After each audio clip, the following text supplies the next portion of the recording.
certified by WeatherRate as Central Illinois' most accurate for the 5th year running.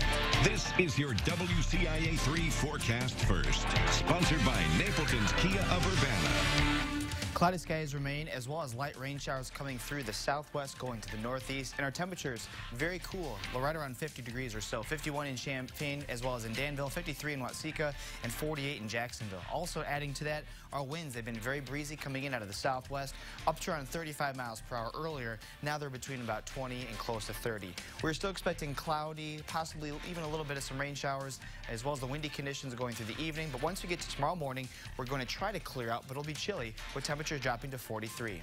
WCIA 3, your local news leader, starts right now. Now on WCIA 3 News. 2 first responders find themselves at the center of their own emergency call. Coming up, I'll tell you how they survived that dangerous crash. The flooding is horrible around in this area. So bad, in fact, that school was canceled for one student, while one parent says the rising river risk wasn't worth her son going to class. Our experience was incredible.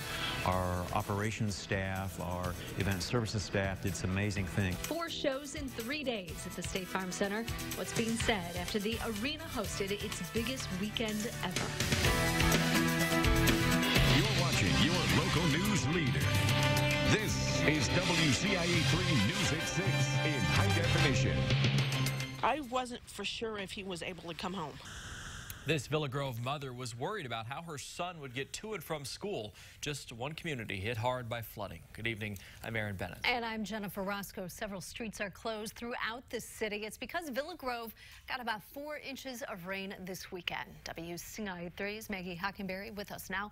Maggie, you found one example of people trying to cope. There are 3 ways to get to her home. 2 of them are closed. That's right, Jennifer. And unless you have a boat, you're not going to cross. She's near the downtown area. The water's over the road in many spots across town. Her son goes to school in Humboldt, and her biggest worry was about how he was going to get back home if she sent him. And it's a sight she's seen many times over the last 30+ years. The flooding is horrible around in this area. Flooded roads and basketball courts underwater are a few of the things you can find in the city of Villa Grove. We're so used to it. Well, it don't scare us off.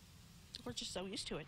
Cassandra Perkins has lived here for 37 years. She says anytime they see rain in the forecast, they prepare for the worst. I basically just watch the water if it comes up or subsides. Her home sits in the middle of 2 flooded roads, and she wasn't sure if her son could get to and from school safely. I wasn't for sure if he was able to come home. That was what concerned me the most.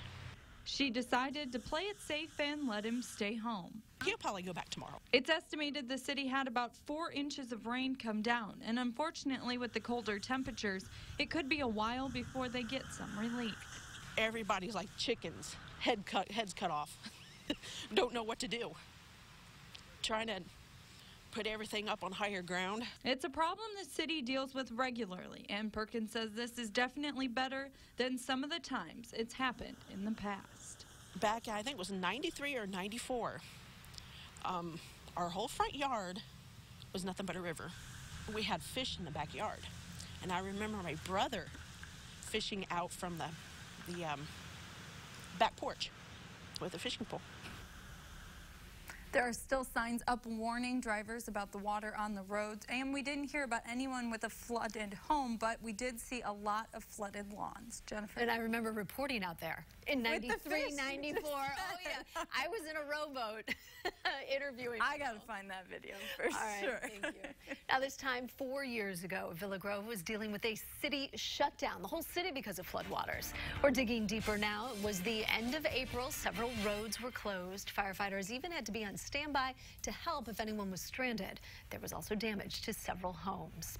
And standing water on a road outside of Urbana is causing trouble for homeowners. Cars driving on Fort Harris Road should be careful of deep flooding. Many homeowners are rescuing cars from the water. One homeowner says he's seen up to 1.5 feet outside his house. They've tried to call town for help. He's worried someone could get hurt.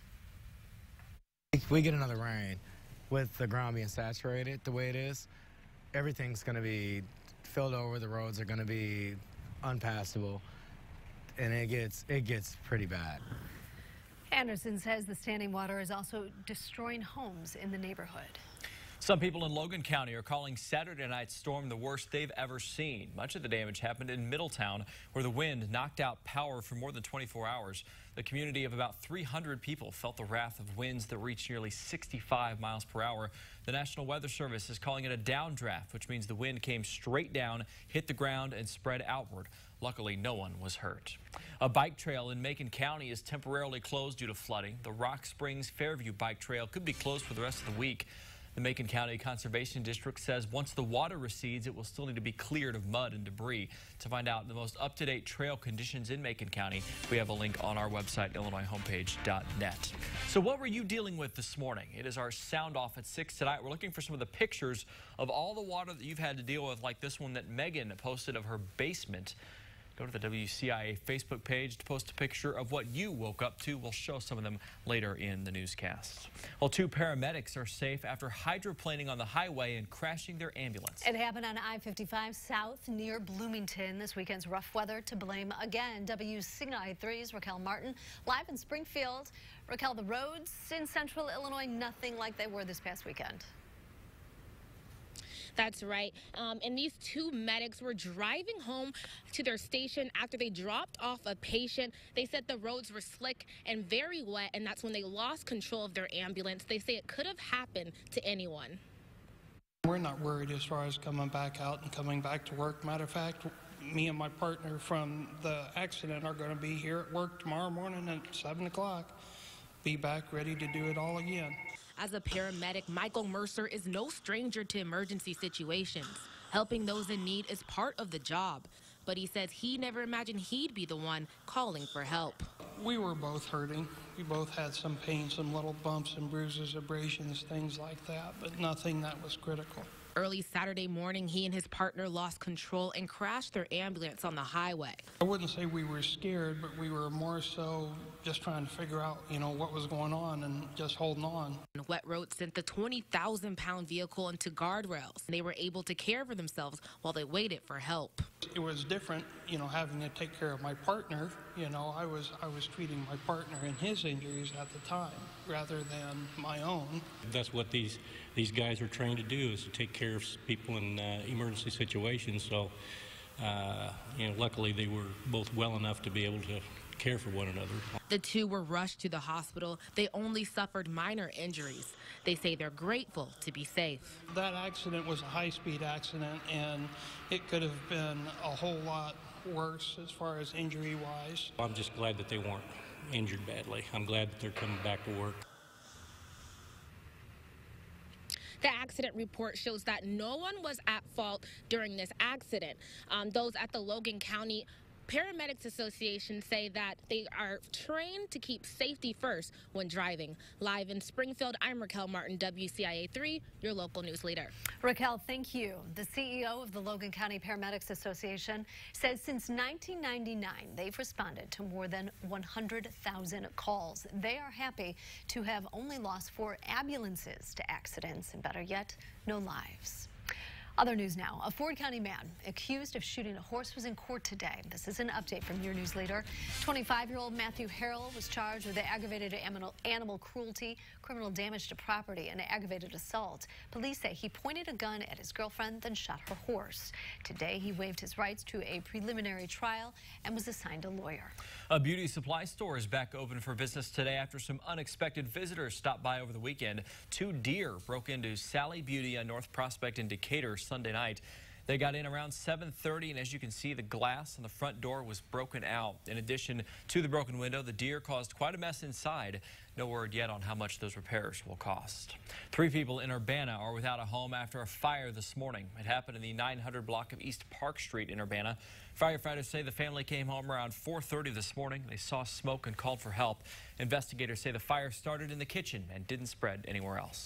It was bright and sunny for this year's Christie Clinic Illinois Marathon, but is that the feeling looking back at this year's race? And also tonight. Of course, there's a chip on your shoulder being the hometown that you're from. 2 Central Illinois pitchers have a bone to pick with the U of I, why they're doing it on the field as Purdue Boilermakers. Temperatures today obviously held down due to the cloud cover, the rain showers that were pretty light, as well as that nasty wind. Only topped out at 63 today, and that was actually pretty close to midnight. Coming up, we are talking about cool and windy forecast for tomorrow. Unfortunately, more rain and a decent weekend next.